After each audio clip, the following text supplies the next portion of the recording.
ओम शांति 24 नवेम्बर 2025 प्रातः मुरली बाप दादा मधुबन। परम शिक्षक शिव भगवान उवाच मीठे बच्चे तुमମାନଙ୍କ ପାଇଁ ଏହି ସମୟ ବହୁତ ମୂଲ୍ୟବାନ ଅଟେ। ସେଥିପାଇଁ ଏହାକୁ ବ୍ୟର୍ଥରେ ହରାଇ ଦିଅ ନାହିଁ। ପାତ୍ରକୁ ଦେଖି ଜ୍ଞାନ ଦାନ କର। ବାବା କହୁଛନ୍ତି ମିଠେ ବଚ୍ଚେ ତୁମମାନଙ୍କ ପାଇଁ ଏହି ସମୟ ବହୁତ ମୂଲ୍ୟବାନ ଅଟେ। ସେଥିପାଇଁ ଏହାକୁ ବ୍ୟର୍ଥରେ ହରାଇ ଦିଅ ନାହିଁ। ପାତ୍ରକୁ ଦେଖି ଜ୍ଞାନ ଦାନ କର। ଆଜିର ପ୍ରଶ୍ନ, ଗୁଣର ଧାରଣା ମଧ୍ୟ ହେଉଥିବ ଏବଂ ଚାଲିଚଳଣି ମଧ୍ୟ ସୁଧୁରି ଯାଉଥିବ। ଏହାର ସହଜ ବିଧି କ'ଣ? ଗୁଣର ଧାରଣା ମଧ୍ୟ ହେଉଥିବ ଏବଂ ଚାଲିଚଳଣି ମଧ୍ୟ ସୁଧୁରି ଯାଉଥିବ। ଏହାର ସହଜ ବିଧି କ'ଣ?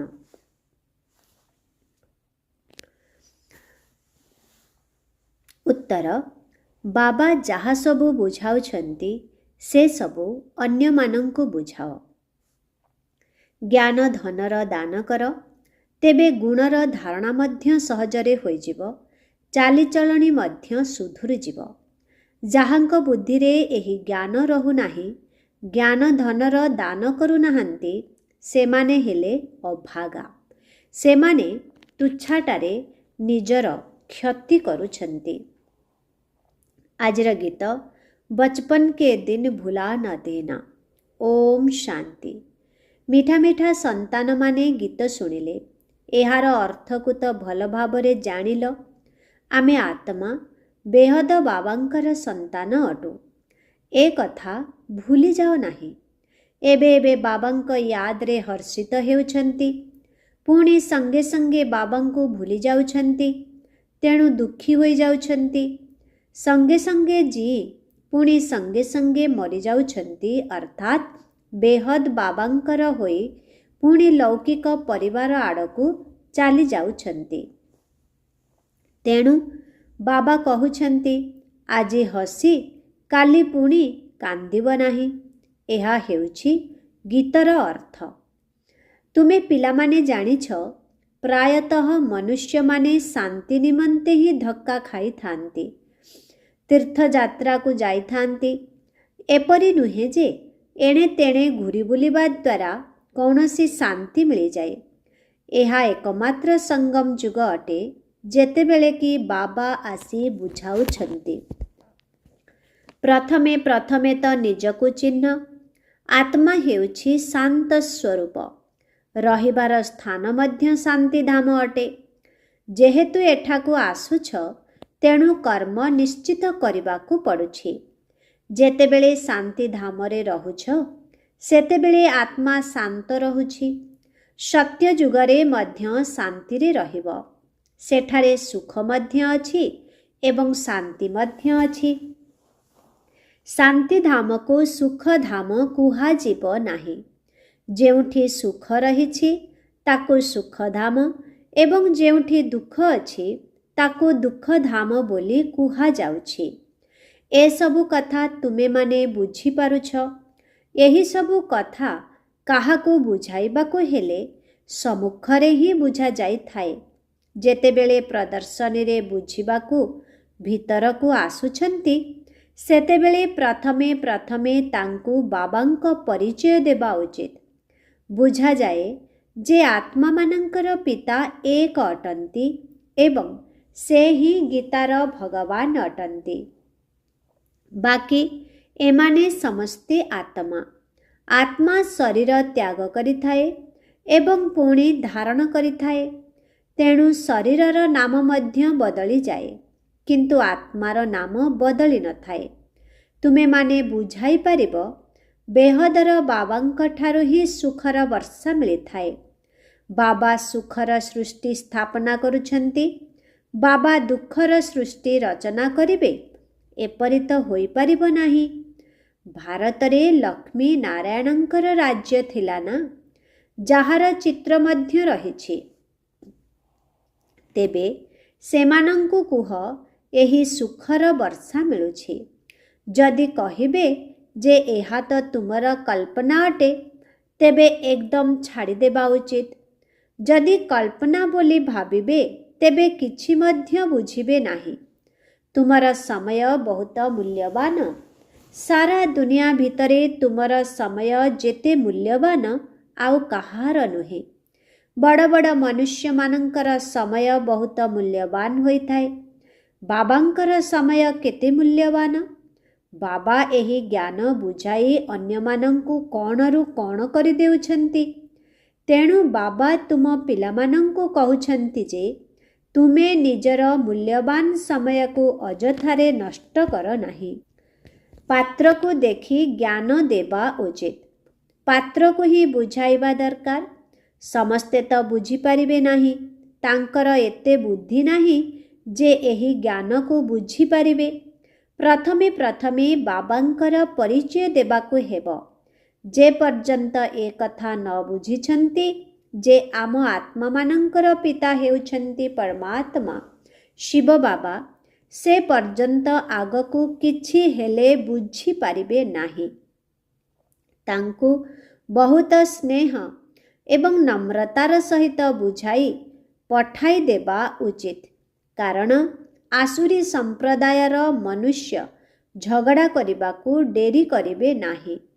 ଗଭର୍ଣ୍ଣମେଣ୍ଟ ଛାତ୍ରମାନଙ୍କର କେତେ ମହିମା କରୁଛନ୍ତି। ତାଙ୍କ ନିମନ୍ତେ କେତେ ପ୍ରବନ୍ଧ ରଖୁଛି।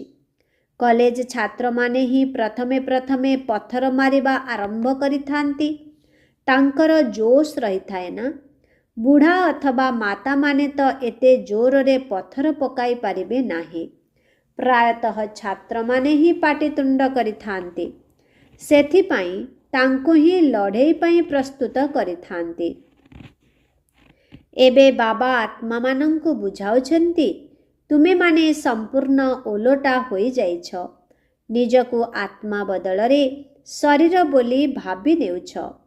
ଏବେ ବାବା ତୁମକୁ ଠିକ୍ କରୁଛନ୍ତି। ତେବେ କେତେ ରାତି ଦିନର ଫରକ ହୋଇଯାଉଛି।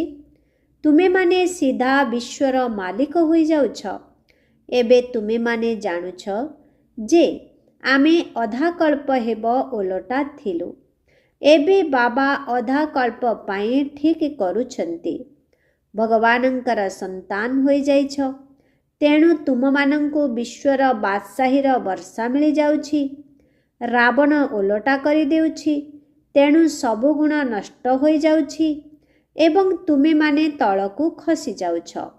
ରାମ ଏବଂ ରାବଣର ରାଜ୍ୟକୁ ତୁମେ ପିଲାମାନେ ହିଁ ଜାଣିଛ। ତେଣୁ ତୁମମାନଙ୍କୁ ଏବେ ବାବାଙ୍କର ସ୍ମୃତିରେ ରହିବାକୁ ହେବ। ଯଦିଓ ଶରୀର ନିର୍ବାହ ପାଇଁ କର୍ମ ମଧ୍ୟ କରିବାକୁ ହେବ, ତଥାପି ମଧ୍ୟ ସମୟ ତ ମିଳୁଛି ନା। ଯଦି କୌଣସି ଜିଜ୍ଞାସୁ ଆସୁନାହାନ୍ତି, କିଛି କାମ ନାହିଁ। ତେବେ ବାବାଙ୍କ ଯୋଗରେ ବସିଯିବା ଦରକାର। ତାହା ତ ଅଳ୍ପ କାଳର ରୋଜଗାର, କିନ୍ତୁ ଏହା ତୁମର ସଦାକାଳର ରୋଜଗାର। ତେଣୁ ଏଥିରେ ଅଧିକ ଧ୍ୟାନ ଦେବାକୁ ପଡ଼ୁଛି। କିନ୍ତୁ ମାୟା ବାରମ୍ବାର ବୁଦ୍ଧିକୁ ଅନ୍ୟ ଆଡ଼କୁ ନେଇଯାଉଛି। ଏସବୁ ତ ହେବ ନିଶ୍ଚିତ।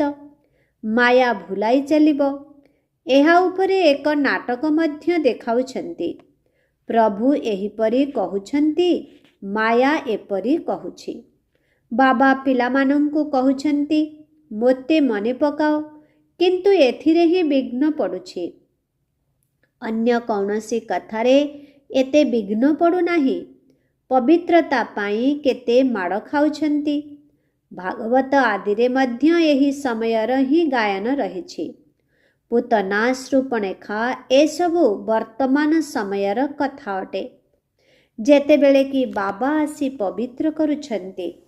ସଙ୍ଗମ ଯୋଗୀ ଉତ୍ସବ ଆଦି ଯାହା ପାଳନ କରାଯାଉଛି, ଯାହାକି ଅତୀତ ହୋଇଯାଇଛି, ତାହାକୁ ପୁଣି ଉତ୍ସବ ରୂପରେ ପାଳନ କରି ଆସୁଛନ୍ତି।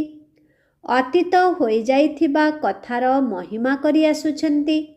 ରାମ ରାଜ୍ୟର ମହିମା ଗାନ କରୁଛନ୍ତି। କାହିଁକି ନା ଅତୀତ ହୋଇଗଲାଣି। ଯେପରି ଖ୍ରୀଷ୍ଟ ଆଦି ଆସି ଧର୍ମ ସ୍ଥାପନା କରି ଚାଲିଗଲେ, ଯାହାର ତିଥି ତାରିଖ ମଧ୍ୟ ଲେଖି ଦେଉଛନ୍ତି, ପୁଣି ତାଙ୍କର ଜନ୍ମଦିନ ପାଳନ କରୁଛନ୍ତି। ଭକ୍ତି ମାର୍ଗରେ ମଧ୍ୟ ଏହି ଧନ୍ଦା ଅଧାକଳ୍ପ ଚାଲୁଛି।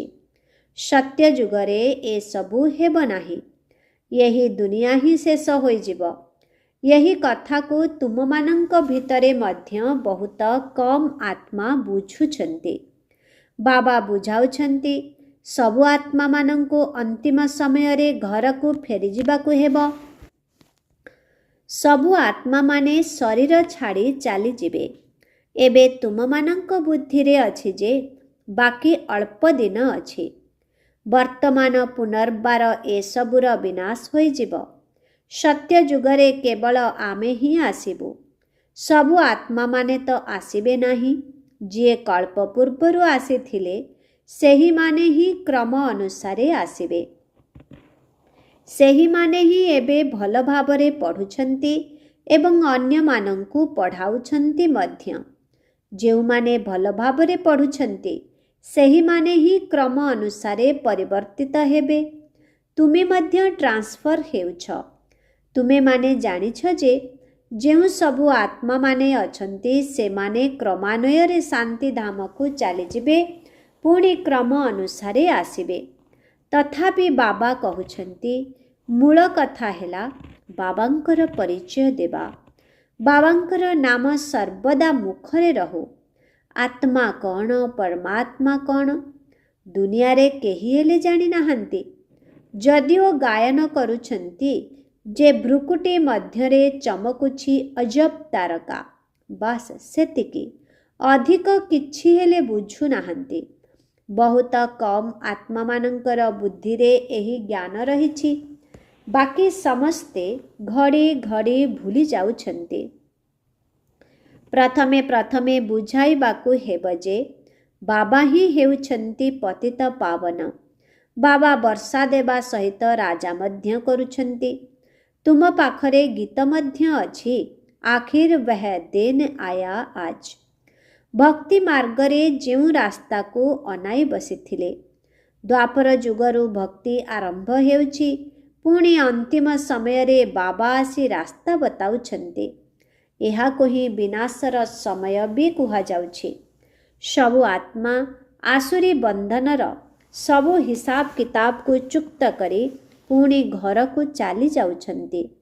एहा 84 जन्मर पाठ को एही 84 जन्मर पाठ को केवल तुमे ही जानिछ। यही पाठ अविरत चलिछि। शिव जयंती पालन करुछन्ति। तेबे निश्चित परमात्मा शिव आसी किछि करिथिबे। सिए ही नुआ दुनियार निर्माण करुछन्ति।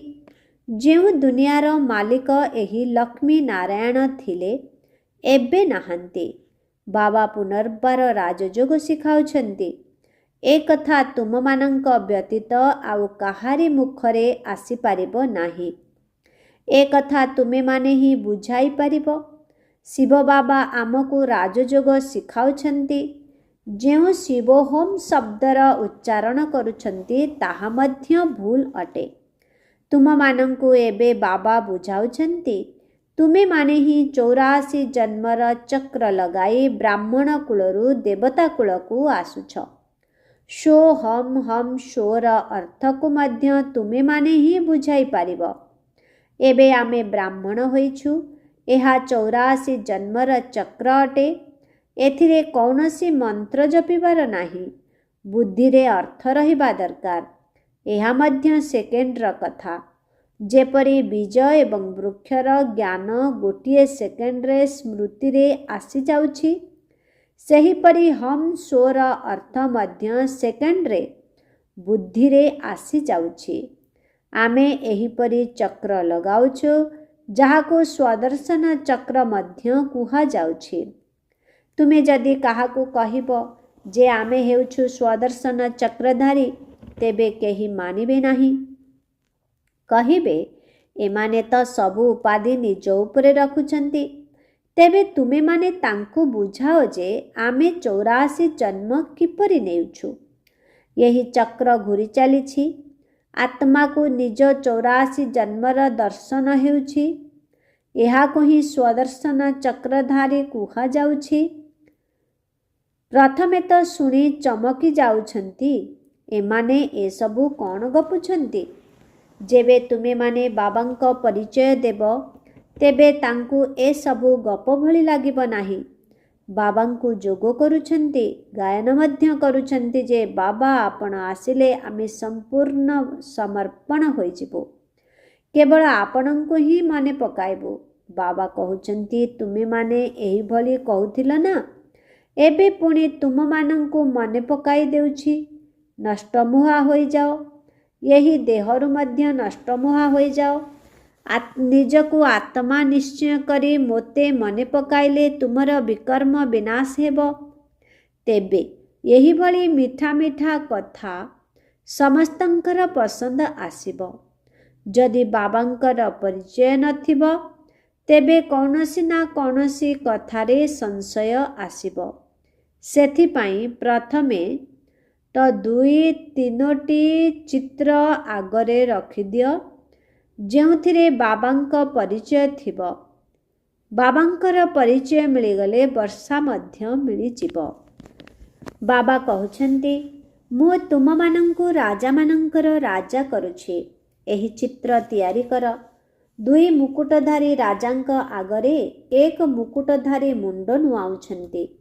ନିଜେ ହିଁ ପୂଜ୍ୟ ଏବଂ ନିଜେ ହିଁ ପୂଜାରୀର ରହସ୍ୟ ମଧ୍ୟ ବୁଦ୍ଧିରେ ଆସିଯିବ।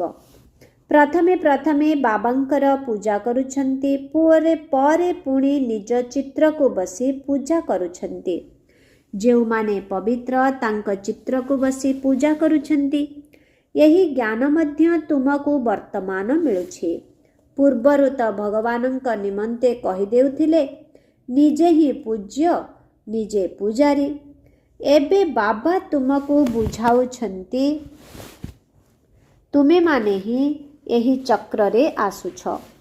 ତୁମମାନଙ୍କ ବୁଦ୍ଧିରେ ସର୍ବଦା ଏହି ଜ୍ଞାନ ରହୁଛି। ତେଣୁ ଅନ୍ୟମାନଙ୍କୁ ମଧ୍ୟ ବୁଝାଇବା ଦରକାର। ଧନ ଦେଲେ ଧନ ସରିବ ନାହିଁ। ଯିଏ ଧନ ଦାନ କରନ୍ତି ନାହିଁ ତାଙ୍କୁ ଅମଙ୍ଗଳିଆ ମଧ୍ୟ କୁହାଯାଏ। ବାବା ଯାହା ବୁଝାଉଛନ୍ତି ତାକୁ ପୁଣି ଅନ୍ୟମାନଙ୍କୁ ବୁଝାଇବାକୁ ହେବ। ଯଦି ନ ବୁଝାଇବ ତେବେ ଅଯଥାରେ ନିଜର ହିଁ କ୍ଷତି କରିବ। ପୁଣି ଗୁଣର ମଧ୍ୟ ଧାରଣା ହେବ ନାହିଁ। ଚଳଣି ମଧ୍ୟ ଏହିପରି ହୋଇଯିବ। ତେବେ ପ୍ରତ୍ୟେକ ନିଜକୁ ତ ବୁଝିପାରୁଛ ନା? ତୁମମାନଙ୍କୁ ଏବେ ଜ୍ଞାନ ମିଳିଛି, ବାକି ସମସ୍ତେ ଅଜ୍ଞାନ। ତୁମେମାନେ ଏବେ ସବୁକିଛି ଜାଣିଛ। ବାବା କହୁଛନ୍ତି ଏ ପାର୍ଶ୍ୱରେ ଦୈବୀ ସମ୍ପ୍ରଦାୟ ଏବଂ ସେ ପାର୍ଶ୍ୱରେ ଆସୁରୀ ସମ୍ପ୍ରଦାୟ ରହିଛି। ବୁଦ୍ଧି ଦ୍ୱାରା ତୁମେମାନେ ଜାଣୁଛ ଯେ ଏବେ ଆମେ ସଙ୍ଗମ ଯୁଗରେ ଅଛୁ। ଗୋଟିଏ ଘରେ ଜଣେ ସଙ୍ଗମ ଯୁଗୀ ଏବଂ ଆଉ ଜଣେ କଳିଯୁଗୀ ଉଭୟ ଏକତ୍ର ରହୁଛନ୍ତି। ପୁଣି ଦେଖାଯାଏ ଯେ ଯଦି ସିଏ ହଂସ ହେବା ଯୋଗ୍ୟ ନୁହନ୍ତି ତେବେ ଯୁକ୍ତି ରଚନା କରାଯାଇଥାଏ, ନଚେତ୍ ବିଘ୍ନ ପକାଇବେ। ନିଜ ସମାନ କରିବା ପାଇଁ ଚେଷ୍ଟା କରିବା ଉଚିତ, ନଚେତ୍ ହଇରାଣ କରିଥାନ୍ତି। ତେବେ ଯୁକ୍ତି ଦ୍ୱାରା ଅଲଗା କରିବାକୁ ପଡ଼ିଥାଏ। ବିଘ୍ନ ତ ନିଶ୍ଚୟ ପଡ଼ିବ। ଏହି ଜ୍ଞାନ ତ ତୁମେମାନେ ହିଁ ଦେଉଛ। ତେଣୁ ତୁମମାନଙ୍କୁ ବହୁତ ମିଠା ମଧ୍ୟ ହେବାକୁ ପଡ଼ିବ ଏବଂ ନଷ୍ଟ ମୁହା ମଧ୍ୟ ହେବାକୁ ପଡ଼ିବ। ଗୋଟିଏ ବିକାରକୁ ଛାଡ଼ିଦେଲେ ପୁଣି ଅନ୍ୟ ବିକାର ଖିଟଖିଟ କରିଥାଏ।